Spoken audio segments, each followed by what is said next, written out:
We provide you the platform to turn your dreams into reality.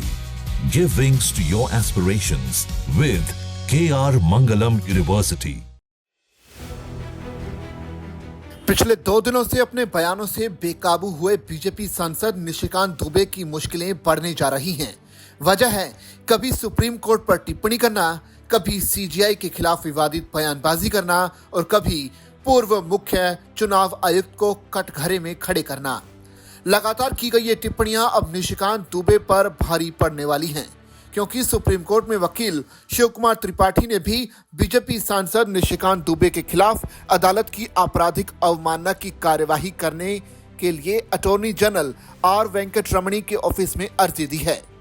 उन्होंने आरोप लगाया कि गोड्डा से बीजेपी सांसद निशिकांत दुबे ने हाल ही में सुप्रीम कोर्ट द्वारा दिए गए तमिलनाडु सरकार बनाम राज्यपाल मामले और वक्फ बोर्ड के मामले को लेकर सुप्रीम कोर्ट और मुख्य न्यायाधीश के खिलाफ अपमानजनक टिप्पणी कर संस्थान की गरिमा को ठेस पहुंचाई गई है। शिव कुमार त्रिपाठी से पहले एक और वकील अनस तनवीर ने अटॉर्नी जनरल को पत्र लिखकर निशिकांत दुबे के खिलाफ अदालत के प्रति आपराधिक अवमानना की कार्यवाही के लिए सम्मति प्रदान करने की गुजारिश की है। तनवीर ने अपने पत्र में कहा कि सार्वजनिक रूप से दिए गए दुबे के बयान घोर निंदनीय, भ्रामक हैं। इसका उद्देश्य सर्वोच्च न्यायालय की गरिमा और अधिकार को कमतर दिखाना है। पत्र में कहा गया है कि दुबे की टिप्पणियां न केवल तथ्यात्मक रूप से गलत हैं, बल्कि उनका मकसद सुप्रीम कोर्ट की महिमा और छवि को धूमिल करना, कीर्ति को बदनाम करना भी है। ऐसे बयान देकर वो न्यायपालिका में जनता का यकीन खत्म करना चाहते हैं। उनका असली मकसद न्यायिक निष्पक्षता में सांप्रदायिक अविश्वास को भड़काना है। ये सभी कृत्य स्पष्ट रूप से न्यायालय की अवमानना अधिनियम 1971 की धारा 2CI के तहत परिभाषित आपराधिक अवमानना के अर्थ में आते हैं।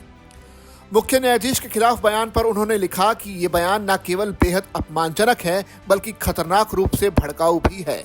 इसमें लापरवाही से राष्ट्रीय अशांति होने के आसार और वैसी स्थिति के लिए मुख्य न्यायाधीश को जिम्मेदार ठहराया गया है। उनके इस कृत्य से देश के सर्वोच्च न्यायिक पद पर कलंक लगाने की कोशिश की गई है। जनता में अविश्वास, आक्रोश और अशांति की भावना भड़काने का प्रयास किया गया है। पत्र में कहा गया है कि इस तरह का निराधार आरोप न्यायपालिका की अखंडता और आजादी पर गंभीर हमला है। ये न्यायालय की अवमानना अधिनियम 1971 के तहत तत्काल और अनुकरणीय कानूनी जांच का पात्र है।